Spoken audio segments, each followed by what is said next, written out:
하나님 말씀을 보겠습니다. 마태복음 1장 1절부터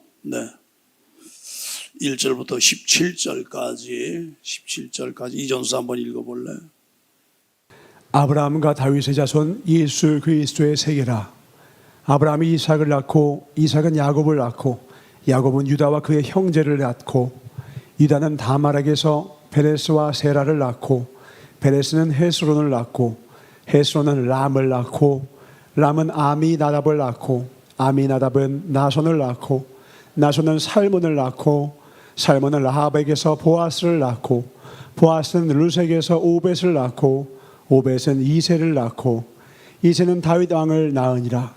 다윗은 우리아의 아내에게서 솔로몬을 낳고 솔로몬은 르호보암을 낳고 르호보암은 아비야를 낳고 아비야는 아사를 낳고 아사는 여호사밧을 낳고 여호사밧은 요람을 낳고 요람은 우시야를 낳고 우시야는 요담을 낳고 요담은 아하스를 낳고 아하스는 히스기야를 낳고 히스기야는 므낫세를 낳고 므낫세는 아몬을 낳고 아몬은 요시야를 낳고 바벨론으로 이거할 때에 요시야는 여고냐와 그의 형제를 낳으니라. 바벨론으로 이거한 후에 여고냐는 스알디엘을 낳고 스알디엘은 스룹바벨을 낳고 스룹바벨은 아비훗을 낳고 아비훗은 엘리야김을 낳고 엘리야김은 아소르를 낳고 아소르는 사독을 낳고 사독은 아킴을 낳고 아킴은 엘리웃을 낳고 엘리웃은 엘르아사를 낳고 엘르아사는 mat단을 낳고 mat단은 야곱을 낳고 야곱은 마리아의 남편 요셉을 낳았으니 마리아에게서 그리스도라 칭하는 예수가 나시니라. 그런즉 모든 대수가 아브라함부터 다윗까지 14대요 다윗부터 바벨론으로 이거할 때까지 14대요 바벨론으로 이거한 후부터 그리스도까지 14대더라. 아멘. 아멘. 설교 제목입니다. 족보를 통하여 본 하나님의 뜻. 하나님의 뜻. 족보를 통해서 구약을 통해서도 알 수 있고 신약을 통해서도 알 수 있는데 특별히 족보를 통해서 나타난 하나님의 뜻이 무엇이냐 간략하게 제가 설명을 하면서 오늘 설교를 하려고 합니다. 오늘 예배 오신 분들이 어떤 마음으로 오셨을까? 어떤 분은 직분이 있기 때문에 어쩔 수 없이 참석하려는 마음으로 오신 분들도 있으실 테고 또는 은혜를 삼아여 오신 분들도 있을 테고 각기 마음과 생각이 다 사람마다 다르단 말이에요. 근데 우리 마음이 어떤 마음으로 와야 되느냐? 다윗 왕의 장점은 자신이 하나님 앞에 살면서 제일 중요하게 여겼던 것이 하나님의 말씀에 순종하는 것을 자신의 재산 목록으로 생각했단 말이에요. 그것이 시편 119편 56절의 말씀이거든요. 왕이었지만 나라 전체가 자기 것이요 재산이 자기 것이요 백성들도 다 자기 것인데도 불구하고 그건 다 밀어놓고 하나님 앞에서 순수하게 말씀에 순종하는 삶을 자신의 최고로 쳤단 말이에요. 그러면서 시편을 통해서 다 나타난 건데 결국 하나님의 성전 기구스라게죠. 오늘날 지금 처마 밑에 거기에 둥지를 든 제비도 얼마나 제비가 더 이렇게 좋은가 가치가 있는가를 자신보다 더 가치가 있는가를 표현하는 것이 시편에 기록되어 있어요. 90편에 보면요. 그러니까 우리가 하나님의 성전이 있다고 하는 것이 축복이요. 하나님이 말씀하신 말씀을 내가 삶으로 순종해 나갈 때 이것이 복이라는 거예요. 그런데요, 하나님 말씀에 순종하는 것은 순종할 수밖에 없는 여건이 우리 삶 속에 다 있느냐? 그런 경우도 있지만 그렇지 못한 이유가 더 많아요. 그렇지 못한 경우가 내가 생각했던 것보다 더 안 좋은 여건들이 삶 속에 있단 말이에요. 정말 악조건들이 내 삶 속에 온단 말이에요. 어쩌면 쓰나미가 몰려오는 것처럼 내 삶 속에 몰려오지만 그 가운데서 믿음의 사람들이 아닌 사람들, 오르바 같은 사람들은 뭐냐? 현실적인 것만 생각하는 거예요. 그러니까 상황만 바라보고 상황을 쫓아갔다 보니까 하나님의 있던 관계가 멀어서 결국은 역사의 뒤안길로 사라지는 인물이 되잖아요. 근데 룻은 뭐 하느냐? 똑같은 상황인데도 하나님의 뜻이 무엇일까를 찾는 거예요. 하나님의 뜻이 무엇인가를 찾는데 그것을 어디에 찾느냐? 자기의 시어머니를 통해서 찾는단 말이에요. 어머니 하나님이 나의 하나님이실 것이요. 어머니 거하시는 곳이 내가 거할 것이요. 어머니 사시는 곳이 내가 살 것이요. 어머니께서 죽으시는 곳이 내가 살 것이요. 나도 잘 것이요.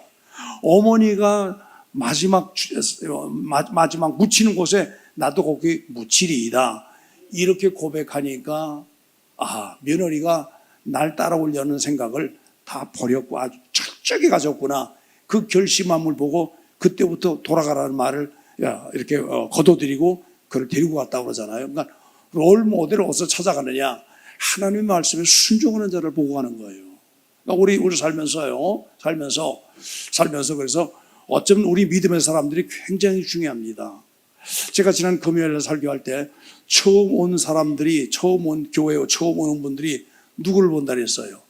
교회를 봐요. 여러 번 함께 탄 자를 봐요. 밖에 사람들이 교회를 보기 전에 여러분들을 봐요. 교회를 봐요. 여러분들을 본단 말이에요. 그러니까 옆에 보이는 사람이 믿음의 사람이냐 믿음의 사람이 아니냐라고 하는 걸 우리 깊이 생각 아니 할 수가 없어요. 그러니까 내가 믿음의 사람들을 바라보면서 저 사람을 내 롤모델로 삼아야겠다 생각하고 따라가다 보면 그것은 누가 어떤 사람이냐? 룻과 같은 사람이에요. 네, 상황의 그 끝에서 그걸 바라보고 가는 자는 오르바란 말이에요. 오르바. 우리 성도들 바라보면서 그러잖아요. 요새도 아주 마음 아픈 일들이 많아. 마음 아픈 일들이. 어떤 분은 이런가 마음 아파서 내와 상담하고 기도해달라서 기도해 주고 하면 기도해 준 걸 끝나니까 그건 내 가슴 속에 남아있어. 가만히 있어. 그러니까 저녁에 기도하고 집에 들어가서 딱 잠들었는데 깨보니까 1시간이 지났어. 근데 나 도망가. 그래서 집사람한테 나 교회 간다. 이렇게 내가 또 움직이니까 집사람 빼잖아요. 그래서 교회 간다리고 와서 교회에서 같이 기도하고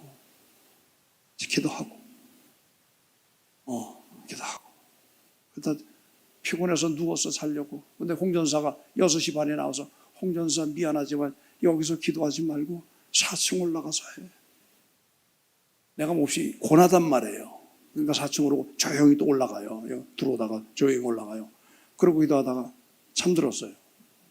이제 그런 일도 그렇게 해서 내를 하는데 편히 못 잘 정도로 괴로운 일들이 있단 말이에요. 그건 괴로운 일이 누구냐? 성도들의 삶이야. 이 성도는 이런 것 때문에 아프고 저 성도는 저런 것 때문에 아프고 그 아파하는 그런 것들이 있단 말이에요. 그러니까 그걸 붙잡고 기도하는데 하나님 뜻이 무엇일까? 사람의 힘으로 해결할 수 없는 이런 문제를 룻처럼 하나님께 내어놓자. 룻처럼 하나님께 내어놓자. 자기 시모 나오미가 찾았던 하나님께 자신도 찾는 거예요. 사랑하는 성도들이요, 상황을 보고 따라가지 말고 그 안 좋은 상황에서도 누구를 찾느냐? 그 상황 속에서 내 삶을 이끌어 가시는 하나님을 찾는 거예요. 그게 여러분 은혜입니다. 은혜. 그게 은혜예요. 찾을 수 있다는 게 그게 보통 은혜가 아니거든요. 그러니까 그렇게 찾아간단 말이에요. 그러면 족보를 통해서 보면은 14대에서 42대입니다. 42대. 그러니까 아브라함부터 시작해서 요셉과 야곱과 쭉 나오면서 요분들의 직업이 뭐냐? 목동이야. 그래서 아브라함부터 시작해서 다윗까지를 뭐하냐? 목동 시대라고 그래. 이거 한번 띄워볼래? 족보를 보면서 시대별로 나누는 것입니다. 아브라함부터 다윗까지 이 직업이 뭐냐? 목동이야, 목동. 들에서 양치기 하면서 소 몰고 다니면서 염소 몰고 다니면서 이게 직업이 내내 목축업을 하고 있는 목동 시대입니다. 근데 여러분들 아브라함과 이삭과 야곱이 요셉이 얼마나 하나님을 잘 섬겼습니까?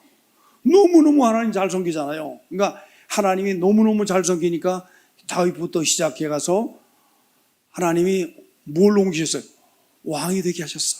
그래서 왕정 정치 시대가 시작이 됩니다.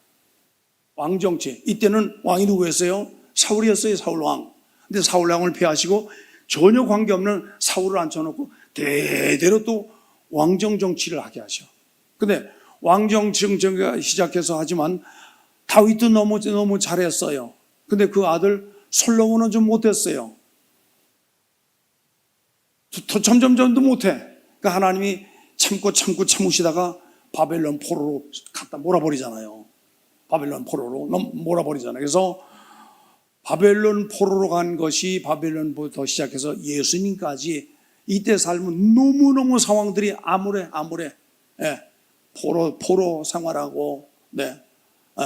삶이 포로가 되죠. 뭐 정치적으로 너무 압박과 핍박이 오니까 삶 자체가 괴로운 삶이 대대로 내려지는 포로 시대라고 합니다.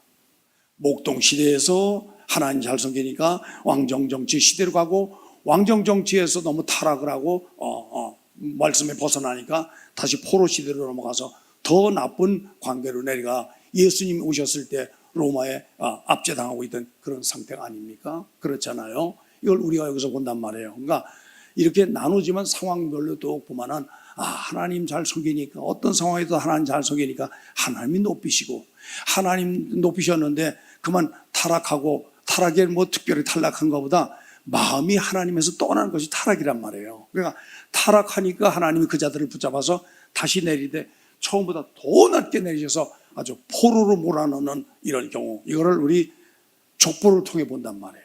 그러니까 우리 하나님을 어떻게 해요? 잘 섬기야죠. 말씀에 순종해야죠. 그러니까 이럴 때 저럴 때 우리가 하나님 앞에 무릎 꿇을 수 있다는 것이 얼마나 복인지 몰라.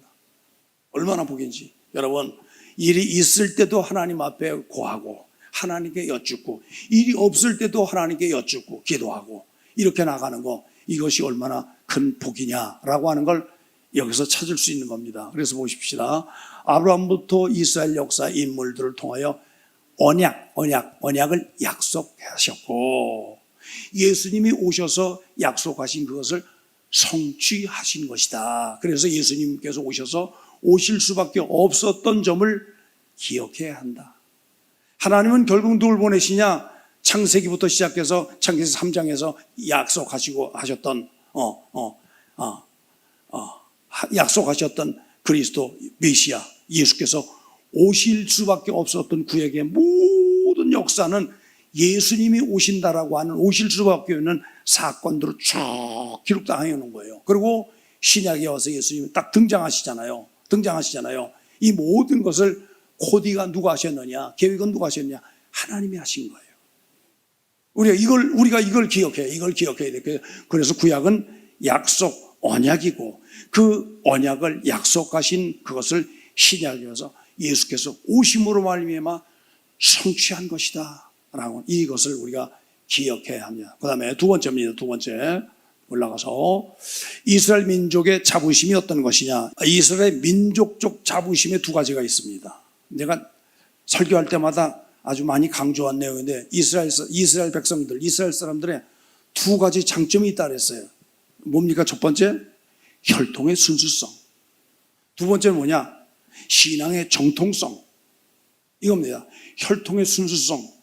혈통을 얼마나 중요시 여기는지 하고 한 날 외군들이 쳐들어오면, 외국 군대들이 쳐들어오면 그 사마리아를 통해 들어오니까 사마리아 여인들이 많이 표현이 좀 그러네. 오늘날로 막 호련화가 많이 태어나.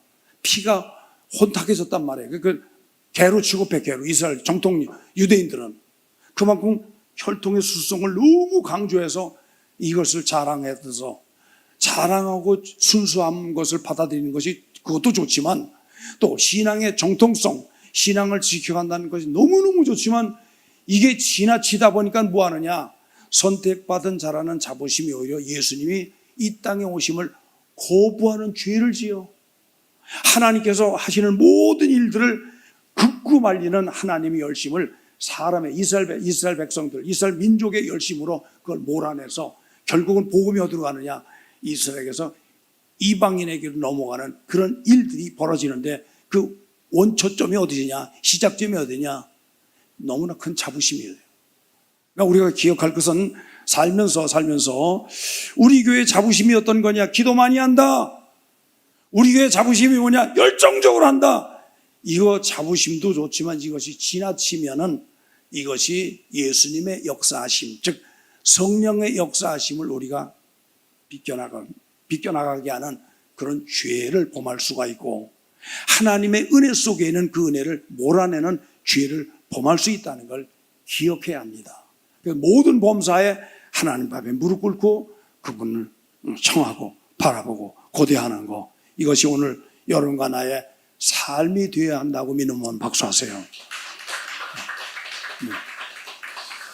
세 번째 또 띄워보자. 5 여인의 명단입니다. 5 여인의 명단. 자, 보십시오. 아브라함부터 시작해서 쭉 낳고 쭉 했는데 여기는 차자는 안 들어갔어요. 장자가 들어갔습니다. 근데 장자가 너무 못하면 장자를 제껴놓고, 둘째가 너무 잘할 때 둘째를 띄워요. 그래서 아브라함이 이삭을 낳고, 이삭이 누굴 낳고? 야곱을 낳고. 근데 야곱이 첫째예요, 둘째예요? 야곱이 장남이에요, 차남이에요? 차남입니다. 차남인데 장남으로 들어간 거예요. 그렇잖아요. 장자권 형으로부터 에서로부터 받아온 거. 그러니까 오늘 우리 삶이 어떤 것인가를 깊이 생각해야 돼요. 여러분, 주신 은혜에 감사하고 말씀에 순종하는 삶을 살아가면 남을 없이 여기거나 남을 밀어내거나 남을 우습게 여기는 이거 없이 하나님 앞에 살아가면서 모두를 사랑하고 포함하고 포용하고 이해하고 수용하고 우리 이렇게 나가는 거 아니겠습니까? 이렇게 나가야 돼요. 그래서 이들은 모두 이방인 출신이거나 사회적으로 불리한 위치에 있었던 인물들이다. 어떤 면에서는 수치스러운 배경을 가진 인물들이라, 여기 들어간 자들이. 자, 다말, 라합, 룻, 밧세바, 마리아. 보십시오. 여인들이 다 오늘날로 치면 엘리트 여인들 같습니까? 엘리트 여인들 같습니까? 이들의 직업을 보면요, 입으로 거론하기가 조금 좀 그럴 정도로요. 그럴 정도로. 다말은 어떤 여자입니까? 시어버제 관계에서 자기 남편이니까 시어버제 관계에서 자녀를 낳은 요소으로 치면 너무 표현합니다. 그런데 언어로 치면 너무 표현해요. 라합, 이 여자는 술집 여자야. 이런 표현을 써서 참 목사 입을 좀 그렇습니다. 룻은 지난주에 제가 설교를 했었죠. 이방 여인. 밧세바는 어떤 여인이에요? 밧세바도 어떤 그 남자의 저기였지만, 우리아가 이렇게 취해가지고 낳잖아요. 자식 낳잖아요. 이걸 제 입으로 말하기는 좀 그렇습니다. 어쨌든 좋지 않아. 마리아는 또 어떻습니까? 순수 마리아는 괜찮지만 이렇게 혼전 관계에서 자녀를 낳은 자. 근데 여러분 아시는 대로 마리아가 자녀를 낳은 거는 하나님의 계획으로 낳지, 이건 요셉의 어떤 성관계를 통해 난 거 아닙니다. 그건 우리 기억해야 되니까. 이렇게 5 여인이 보면 다 흠이 없고 불리한 인물들, 수치스러운 배경을 가진 그런 인물들이었다. 이들이 족보에 포함되었다는 것은 하나님의 언약의 혈통이나 도덕적인 완전함에 근거하지 않고 하나님의 주권적인 은혜와 자비에 의해서 성취됐다는 것을 말씀하고 보여준다. 다시 말합니다. 이들 모두 다 보면 각기 다 달라. 자랑스러운 인물들이 아니야. 특별히 마태복음에서 이 잡부를 썼는데, 마태는 어떠냐? 순수 유대인이야. 오늘날로만 정통 유대인이야. 정통 유대인인데 정통 유대인으로서 정통 유대인이 갖고 있는 너무나 그걸 잘 알거든요. 너무나 그들의 생각을 알고 삶의 여정을 알고. 그러니까 그런 그들에게 너희들이 갖고 있는 신앙의 정통성이나 혈통의 순수성 갖고 하나님의 은혜 자리 가느냐, 너희가 구원의 자리 가느냐, 결코 그럴 수 없다고 하는 걸 정통 유대인이었던 마태가 이걸 들어서 붓을 들어 글을 쓸 때 맨 먼저 족보를 썼어요. 여기 나온 인물들이 보면 다 그냥 다 그래요, 다. 그런데 특별히 5 여인의 이름을 집어넣은 것은 그것도 정통 유대 여인들도 아니고, 유대인들 중에서도 이렇게 이름 나거나 좀 이렇게 좀 사람들이 이렇게 높이 볼 수 있는 위치에 있는 그런 인물들도 아니고, 이방인이요, 다 술집 여자요, 다 그렇단 말이에요. 그런 사람들을 하나하나 다 집어넣어서 결국은 누가 나냐? 그리스도 예수가 나셨다. 너희들이 핍박하는 예수, 너희들이 그렇게 죽이려고 하는 예수가 나셨다 라고 하는 걸 설명을 하는 거예요. 다시 말하면 정통 유대인들의 갖고 있는 정신, 정통성, 신앙의 정통성, 혈통의 수성 갖고 절대로 그것 갖고 하나님 앞에 나갈 수 없다. 하나님은 거기에 구원하시는 게 아니다 라고 하는 걸 족보 1장을 통해서 쫙 설명하고 있다고 하는 걸 기억해야 돼요.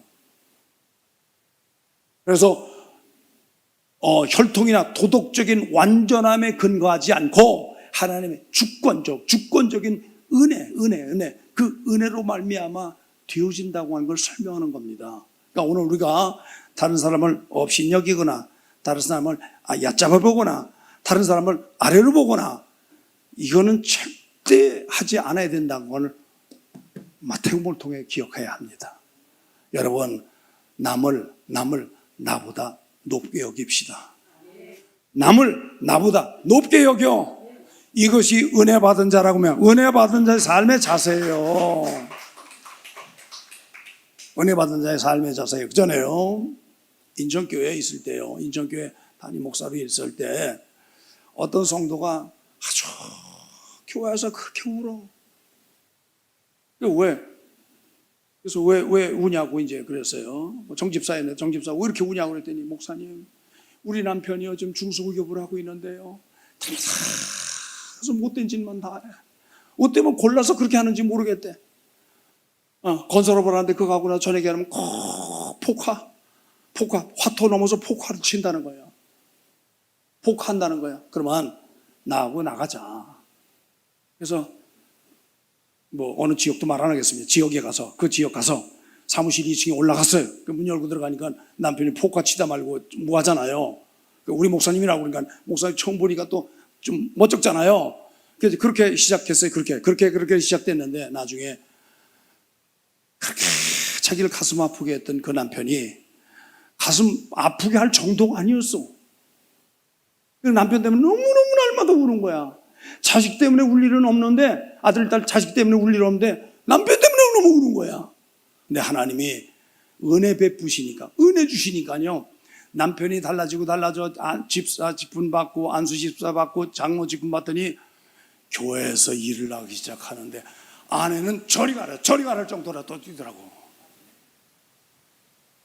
아내는 저리 가라 할 정도로 남편이 열심으로 뛰는데 인천교회를 위해서 그렇게 뛰어요. 그렇게 해요. 너무너무. 나중에 돌아와서 뭐 하냐? 은혜. 이렇게 지난 다음에, 목사님 식사 대접할게요. 그래서 피자집에, 그때 당시 피자헛이 유명했어요. 피자헛에 들어가서 피자 한 판 시켜놓고, 거기 담당 전도사도 있었고 집사님 2분 있었고요. 피자 한 판 시켜놓고 먹으면서 이런저런 그런 얘기하면서 지나온 얘기를 이렇게 쭉 풀어놓는데, 주보던 같이 풀어놓는데, 그런 것들이 다 은혜라고 하는 걸 고백하더라 이 말이에요. 그러니까 거기서 우리가 기억할 건, 시원찮은 내 남편, 길이도 못 미치는 내 남편이 하나님이 들어 쓰시기 시작하면 내가 저리 밀려날 정도로 하나님이 쓰신다고 하는 거를, 그거를 그때는 몰랐지만 나중에 그걸 안 거예요. 그걸 겪고 나니까 그 다음부터 여자 성도들이 울잖아요.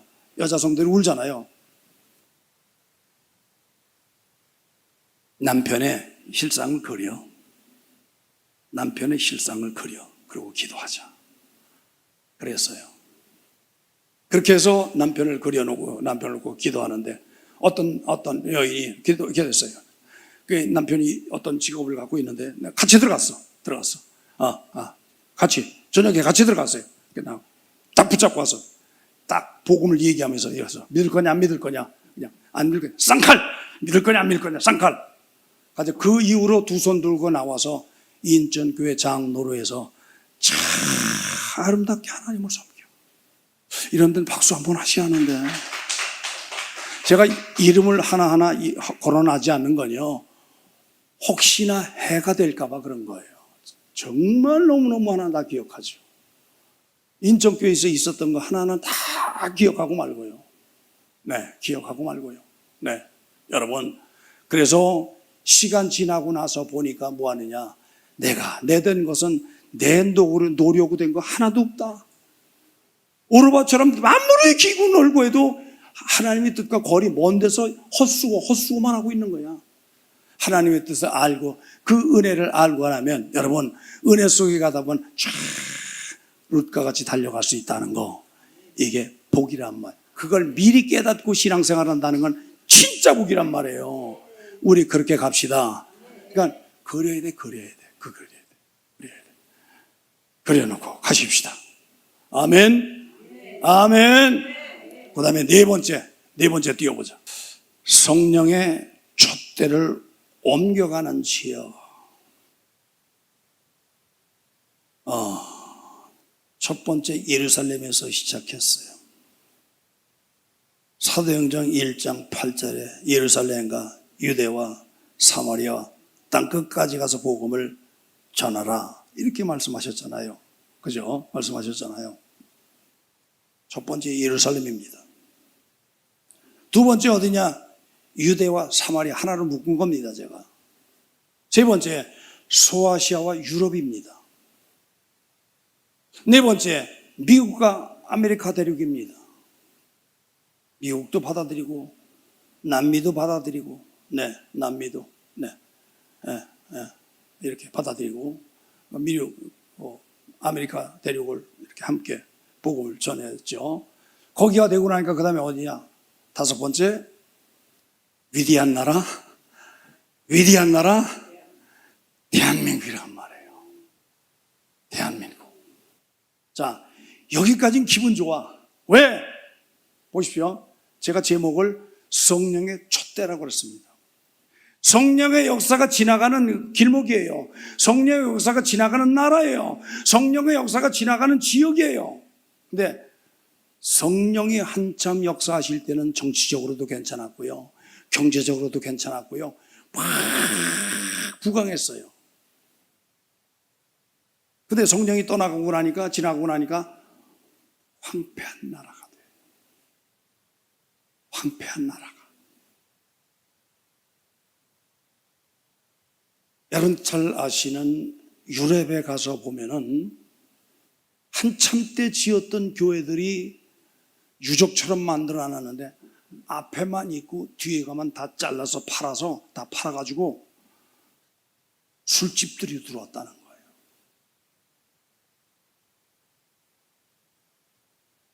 자, 미국은 어떠냐? 한국으로 지금 하나님의 역사가, 성령의 추가 한국에 계세요 지금. 미국은 어떠냐? 미국은 부강한 나라였잖아요, 그죠? 근데 결코 부강하지 않은 나라가 점점 돼 나가요. 피폐해지는 나라가 돼요. 전 세계 경찰 국가를 굉장히 하지만, 굉장히 뜨지만 행하는 모든 것들을 보면은 암울하다는 생각이 드는데, 그 이유가 어디서 오냐? 성령의 역사가 끝나버리니까 그렇단 말이에요. 하나님의 관심의 추가 떠나니까 어려움이 오더라 그 말이에요. 자, 그러면 여기까지 짧게 우리가 기억했지만 우리나라 상황입니다.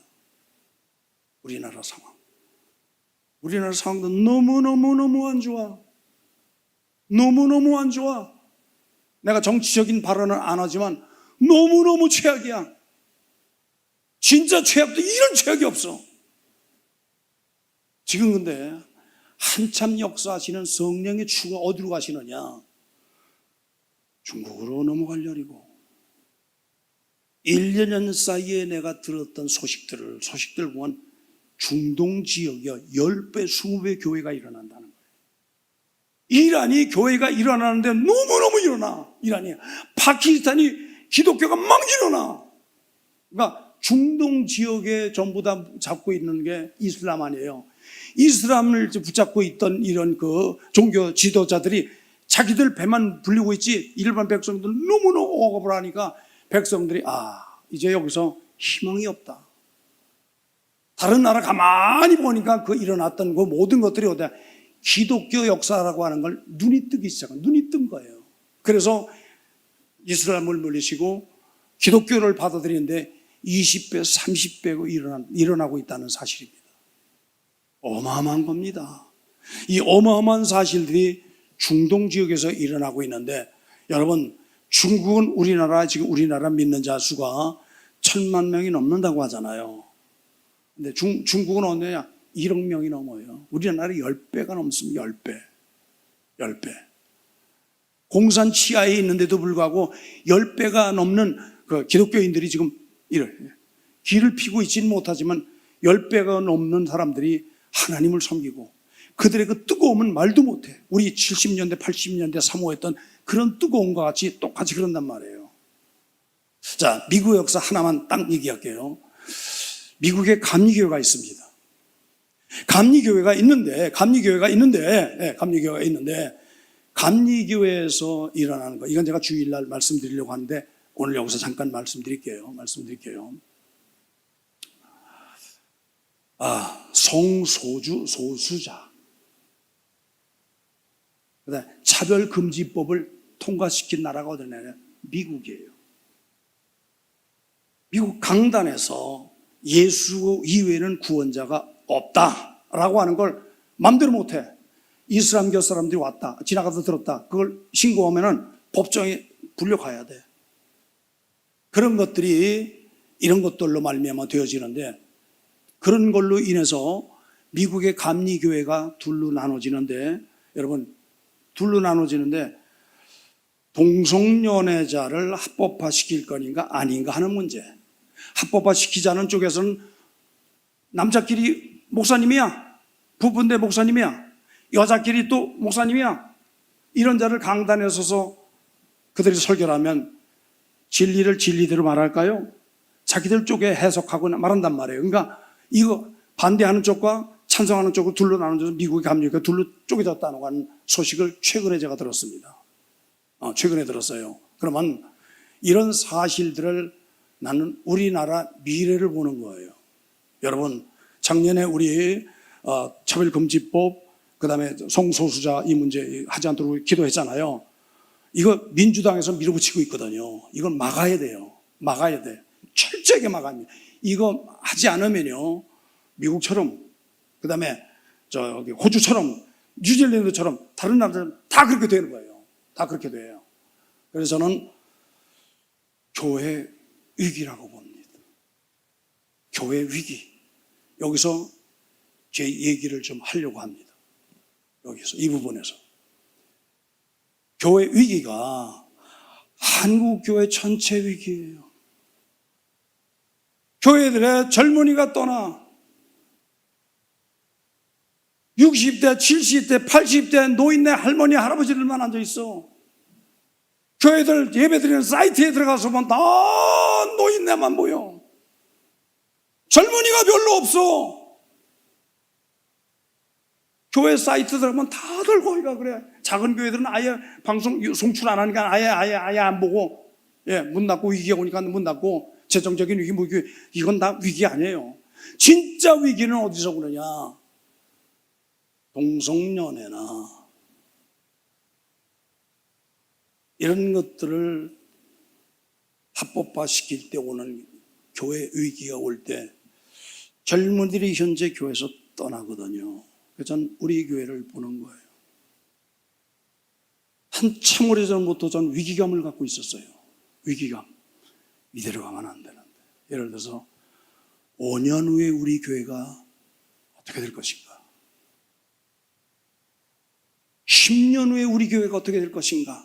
아마 10년 후에도 돌아가신 분들이 꽤나 있을 겁니다. 그럼 교회는 안 들어와요. 다시 안 들어온단 말이에요. 그렇잖아요. 안 들어온단 말이에요. 들어와도 모시고 와도 몇 주 나오다가 버티다가 다시 가버리고 그러잖아요. 그러니까 너무 교회에 대한 위기를 느끼는 거죠. 그 문제를 기도하다가 어떻게 할 것인가의 문제를 기도하다가. 그래서 지난 주일날 제가 그런 광고를 드린 겁니다. 여러분들은 앉아서 은혜 받는 여러분들이라고 한다는 목사는요, 서서 은혜 받는 자예요. 설교하면서 주시는 그때그때 주시는 은혜로 말미암아 이 영적인 격정 때문에 막 좋아서 펄펄 뛰는 거예요. 목사님이 어릴 때 펄펄 뛰시잖아요. 그런 거를 목사님만 누리는 게 아니고, 이 시대 목사만 누리는 게 아니고, 그 교단의 모든 목사들이 함께 누려야 돼. 함께 누려야 돼. 네. 너무너무 죄송스러운 일이지만 우리 교단에 위성 예배를 다 드려.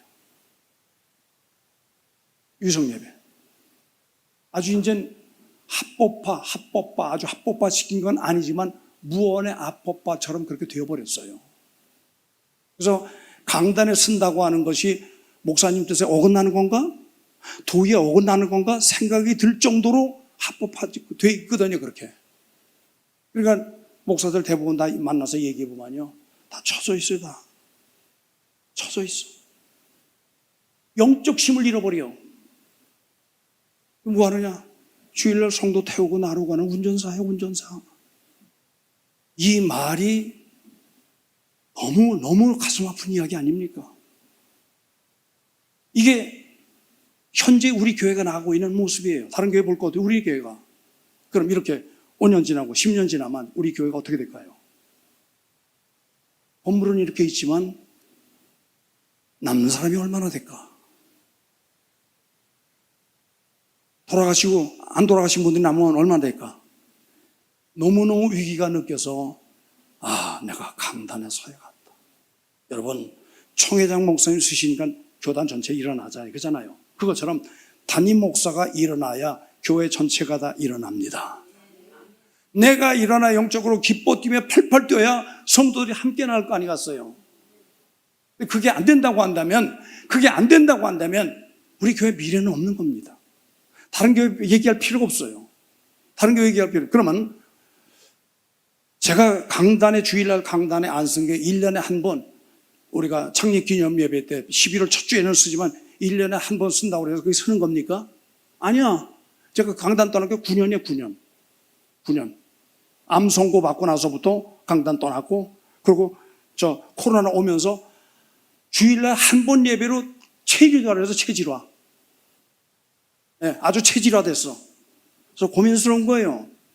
이 문제를 갖고 제가 오전 예배 쓰고 오후에 나올 분들까지 모시고 나와서 함께 예배 드리게 하기 위해서 더 큰 은혜를 주시는 총회장 목사님 말씀 듣게 하기 위해서 제가 오전에 쓰고 오후에 여러분들 예배 드리게 하는 겁니다. 여러분, 체질하던 그대로 나가면 우리 교회에 희망이 없습니다. 희망이 없어요. 내일이 없고 5년, 10년 절대 기대할 수 없어. 그럼 어떻게 하느냐? 우리 기존 성도들이 오후에 남아서 목사님의 설교 10시 예배 틀 거니까 12시 반부터 찬양 틀고 1시부터 나가서 하면 그 은혜로 여러분들이 으쌰 함께 의함 나갈 때 새로운 성도나 뭐 함께 해야 할 거 아니겠습니까? 그렇게 가야 돼요. 내가 힘들더라도 체질화된 걸 바꿔서라도 이렇게 나가야 우리 교회가 희망이 있는 겁니다. 그렇지 않고 이대로 간다면 우리 교회 문 닫아버려요. 저 이거 싫어요. 이거 하려고 교회를 개척해서 제가 24년, 25년 동안을 버틴 게 아니거든요. 이 건물 만든 게 아니거든요. 이 건물뿐만 아니라 더 크게 만들어야 할 거 아니겠습니까? 여러분, 하나님은 우리보다 더 크게 역사해진다는 말, 더 크게 역사해야지, 더 크게. 제가 간략하게 여기 족보에 대해서 이야기했지만 이 족보의 이 모든 것들을 코치하거나 사람이 계획했다고 한다면 이거 이룰 수 있을까요? 목동에서 하나님 성이니까 왕정정치, 왕의 자리를 옮겨놓고 왕에서 다시 하니까 더 낮춰지시고 높이시고 낮추시고 이 모든 것들에 대한 것들은 어디냐? 하나님 앞에 내가 나가는 어떤 속도나 사랑의 어떤 그 정도의 차이에서 온다라고 생각해요. 생각해요. 이것이 하나님의 은혜가 아니겠는가? 그러나 주일날 내가 힘들어도 1시부터 드리는 예배에 참여해서 으쌰으쌰하고, 오전에 솔직히 총회장 목사님 영권은 안 돼. 제가 총회장 목사님 영권은 안 돼. 죽었다 깨나도 안 돼. 그건 인정합니다. 제가 우리 머리를 세우신 분이 영권이 가장 강한 거고 밑에는 그거 아니에요. 그러니까 그건 하더라도 우리끼리 해서 뭐느냐, 처음 오신 분들이 하나하나 차근차근 가르치는 걸 듣고, 그걸 들으면서 기초부터 시작해서 예수가 누구신가, 예수가 무엇인가, 왜 예수를 믿어야 하는가 등등에 관한 것들을 알아나갈 때 그들이 와서 전도해서 남으면 하나하나 늘어나며 부흥과 성장을 일구 아니겠습니까? 그들이 은혜 받으면 총회장 목사님 설교 듣습니다. 기도원도 갑니다. 2부 예배 넘치고요, 3부 예배 넘치고요. 그렇게 되는 시초가 우리 교회가 지금 설포한 대로 교회를 만들어 가야 한다는 얘기예요. 그거 아니겠냐 이 말이에요. 이대로 가면 저도 죽어요. 저도 너무너무 힘들어. 진짜 너무너무 힘들어. 내가 이렇게 10년 동안 한 거 이렇게 했는가. 그래서 목사들 만나면 절대 강단 비지 마. 어떤 일에도 강단 비지 마. 강단 지켜. 내 경험이야, 내 경험. 이거 안 돼. 얼마나 힘든지 알아. 세우는 것도 힘들지만 내리는 거, 무너지는 건 순간이고 다시 세우는 건 몇 배 수고 더 어려워. 내가 그 수고를 해야만 합니다.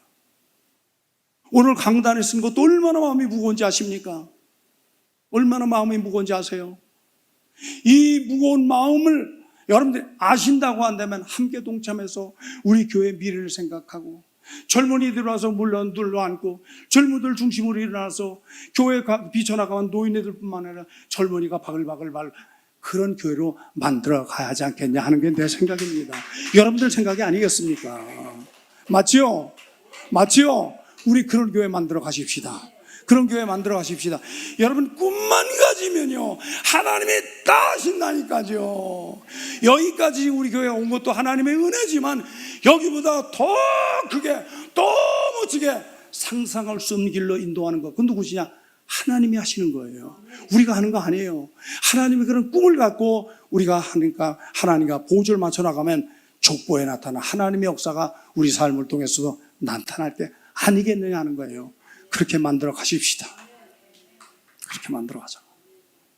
그래서 제가 지난 금요일 날도 설교했듯이 내가 언제 강단에서 물러나느냐, 힘이 빠지고 기운이 다 진해서 물러날 때, 그때가 올 겁니다. 교회를 더 부흥시키고 성장시키고 후임자에게 물려줄 수 있을 때까지 만들어놓고 떠나면 하나 미련 없이 갑니다. 이건 제 마음의 각오예요. 여러분들에게 설명하기 전에도 이미 가졌던 마음이에요. 이미 갖고 있는 마음이고, 우리 그런 교회 만들어야 하지 않겠습니까? 그래서 중국으로 촛대를 옮기는 거, 예루살렘에서 촛대를 유대로 옮기니까 예루살렘이 황폐해야 되고, 유대에서 소아시로 옮기니까, 유럽으로 옮기니까 유대 지방이 또 초토화가 되고, 막 침략받고, 그 나라가 그냥 풍지박산 나버리잖아요. 유대 나라, 이스라엘이 그렇잖아요. 미국으로 넘어오니까 소아시아죠. 유럽들이 1차, 2차 세계대전 막 정신없잖아요. 미국에서 넘어왔어요. 한국으로 넘어와요. 미국이 좀 심각합니다. 정말 심각합니다. 너무너무 심각해요. 영적으로 무너졌기 때문에 지금 교회 나라가 튼튼하지 못해. 초인류 강대 국가가 튼튼하지 못한 이유가 영적으로 무너지니까 그 현상이 나타나는 거예요. 여러분, 우리 교회, 우리나라가 세계 6위라고 하죠. 6위. 경제국가, 대국 6위라고 하잖아요. 이런 반도국가 작은 나라가 이 정도로 갔다 오는 것도 하나님의 은혜인데, 이것도 무너져 나가는 게 순식간입니다. 이렇게 하지 않으면 우리가 정신 차리고 기도하고 우리가 일어나 뛸 때 하나님의 역사, 여러분 촛대가 중국이나 중아시아 중동 지방으로 넘어가지 않고 우리나라 머물러 계실 때 끊임없이 역사, 끊임없이 우리 그런 나라 만드십시다. 중동 이슬람이 2000년 동안 장악하고 있어서 다른 기독교 들어오지도 못하게 했던 그런 나라가 20배, 30배로 막 교회가 불어나는데 그걸 어떻게 막습니까? 사람의 힘으로는 그들의 정치력, 종교력을 이길 수 없어. 다 발동 못해. 입국을, 기독교인으로 입국을 못해. 목사라는 직분을 갖고 직업을 갖고 입국을 못해. 네, 하나님이 아시니까 교회가 일어나는 거예요. 20배, 30배 막 일어나. 얼마나 그 이야기를 들을 때 좋은지, 얼마나 좋은지. 네팔도 한국 사람이 가서 복음 전파하는데 막 교회가 일어나는데 말도 못해. 네팔을 잡고 있는 게 공산 정권이야. 중국의 사주를 받아서. 근데 공산정권, 국민들이 뒤를 그려나 막 그냥 막 불사지르고 그러니까 정치인들이 다 도망가느라. 공산주의의 정치인들이 다 도망가느라. 그러니까 다시 민주주의가 일어날 수밖에 없는 그런 나라. 지금 네팔이 그렇게 되거든요. 그 힘이 어디서 오냐? 저는 기독교의 힘이라고 생각해요. 영적인 힘이라고 생각해요. 여러분, 우리나라가 이렇게 이 나라 일어나야 어떤 목사님 말했던 것처럼 우리나라가 경제 2위로 하나님이 세우려고 하는 계획을 갖고 있다라고 하는 걸 발표하는 걸 제가 봤어요. 전 그래서 그걸 함부로 넘어가지 않습니다. 귀담아 듣는 거예요. 하나님이 붙잡고 있는 나는, 촛대가 다른 나라로 옮겨가지 않는 나는 우리나라는 그런 나라가 될 수 있다. 그런 나라가 될 수 있다. 그런 나라가 될 수 있다. 여러분, 미국 담으로 우리나라 만들어 가지 않겠습니까? 보십시오. 미국이 우리나라를 손벌릴지 어떻게 알았습니까? 일본이 우리나라를 손벌릴지 어떻게 알았습니까? 중국이 우리나라를 손벌릴지 어떻게 알았습니까? 아무도 몰라. 그런 기술력을 잠재적으로 갖고 있는 나라가 우리나라란 말이에요. 우리나라. 이런 때 우리가 내 하나 신앙 유지하려고 주일날 한 번만 왔다가 한 번으로, 여기 나오신 분들의 주일 썬데이 성도는 아니잖아요. 우리 그렇게 만족할 수 없잖아요. 우리 교회 미래를 생각하면 주일 한 번으로 족할 수가 없잖아요. 2번이고 3번이고 해야 되잖아요. 서울의 장로들은 아침 7시 예배부터 10시 예배, 3시 예배 다 참여해. 총회장님 목사님 명령에 의해서. 그래서 만들어가는 거 아닙니까? 우리도 그렇게 해야 합니다. 우리도 그렇게 가야 합니다. 그렇게 한다고, 옳다고 생각하면 박수하세요.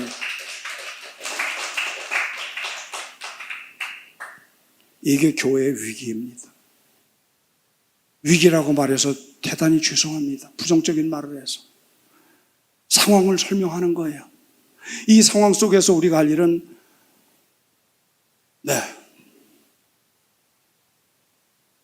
하나님께 초점 맞춰놓고 하나님을 바라보며 우리 오르바가 되지 말고 롯이 되자. 일어나 달려가자. 만들어가자. 그렇게 해야 우리 교회 미래가 있습니다. 우리 교회 미래가 쫙 벌어지면 부산의 미래가 있고 우리나라 미래가 있으면 세계 경제 2위 그런 나라가 됩니다. 그런 나라가 됩니다. 할렐루야. 아멘. 마지막으로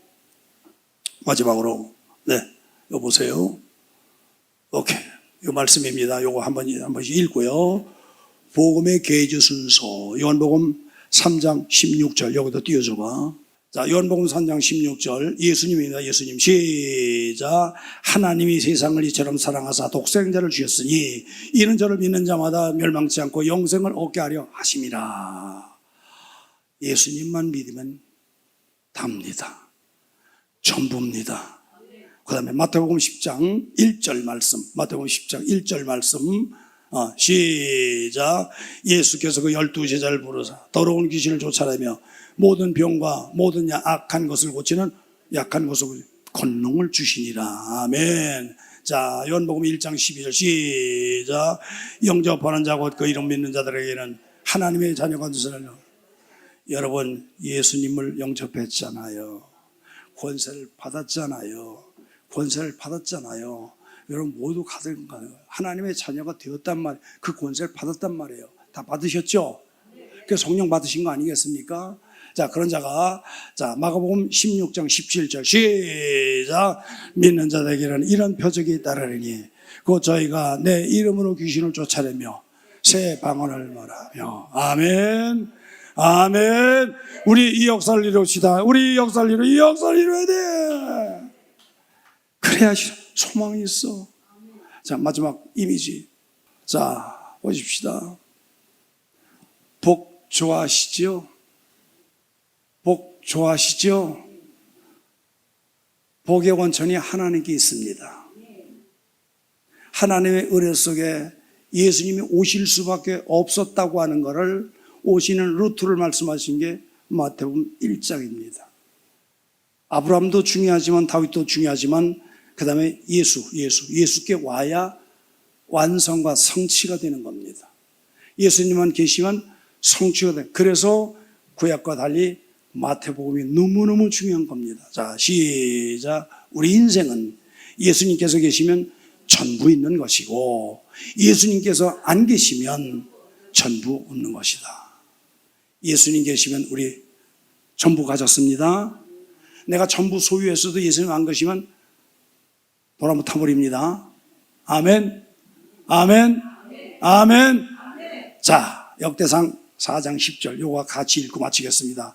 야베스가 이스라엘 하나님께 아뢰어 가로되 원컨대 주께서 내게 복에 복을 더하사 나의 지경을 넓히시고 주의 손으로 나를 도우사 나를 환난을 벗어나 근심이 없게 하옵소서 하였더니 하나님이 그 구하시는 것을 허락하셨더라. 하나님이 허락하시면 복의 복을 더하십니다. 그 복을 받아 우리 주변 사람들에게 나눠주며 우리에게 왕창 일어나게 하시리. 왕창 일어나게. 할렐루야. 아멘.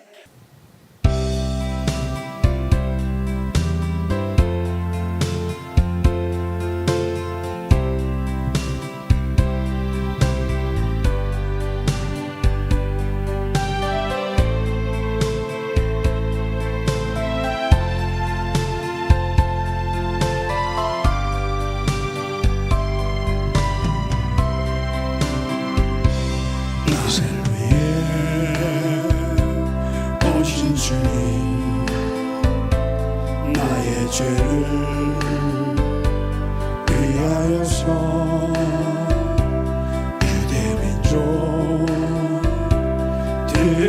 유대민족들에게 잡히시던 그날 밤에 아무런 말도 없이 우리에게 사랑을 보여주신 주님 예수 십자가에 지셨네. 그러나 언젠가 주님을 부인하며 원망하고 있을 때에 나에게 오셔서 사랑의 손길로 어루만 주셨네. 거절할 수 없어 외면할 수 없어 주님의 그 손을 잡아서네. 주님의 사랑 뜨거운 눈물을 흘리고야 말았다네. 이 세상에 오신 주님 나의 죄를 위하여서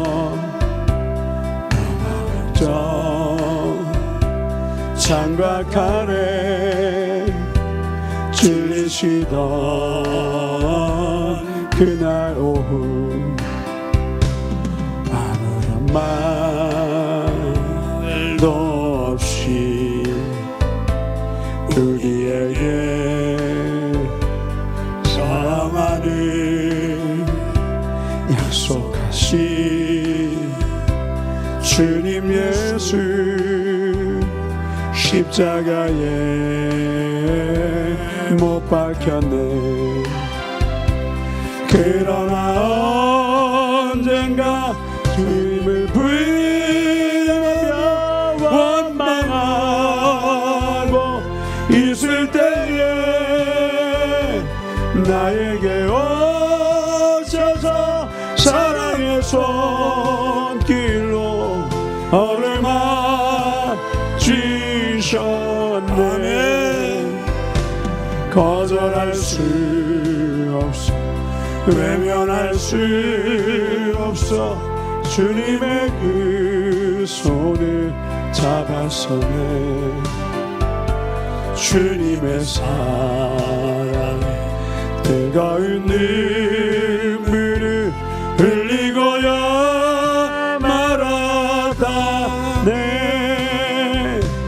주님의 사랑 뜨거운 눈물을 흘리고야 말았다네. 주의 선자 기도합니다. 주여, 주여, 주여. 하나님 아버지, 진심으로 감사합니다.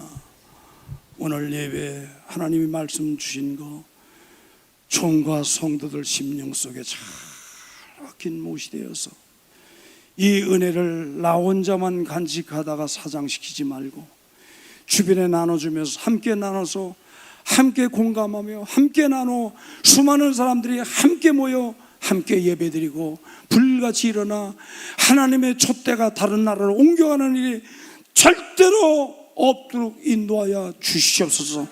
중국이나 중동 지역으로 넘어가지 않도록 우리나라에 끊임없이 머물러 계실 수 있도록 오늘 우리가 마음을 다해 뜻을 다해 목숨을 다하여 우리 하나님 앞에 나가는 귀한 역사가 우리 모두 있게 하여 주시옵소서. 왕이었지만 자신의 직분을 내어놓고 하나님의 말씀에 순종한 것이 자신의 재산 목록이라고 자신 있게 당당하게 고백했던 것처럼 오늘 우리도 그런 고백하게 하여 주시옵소서. 이제는 우리 구주 예수의 은혜와 하나님 아버지의 측량할 수 없는 사랑하심과 성령님의 위로 교통여서 축복하심이 모든 성도들 머리 이제부터 영원토록 함께 계실지어다.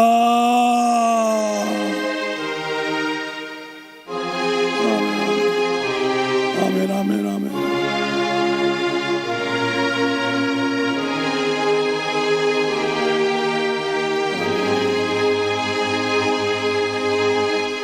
예, 박수로 영광 돌리겠습니다.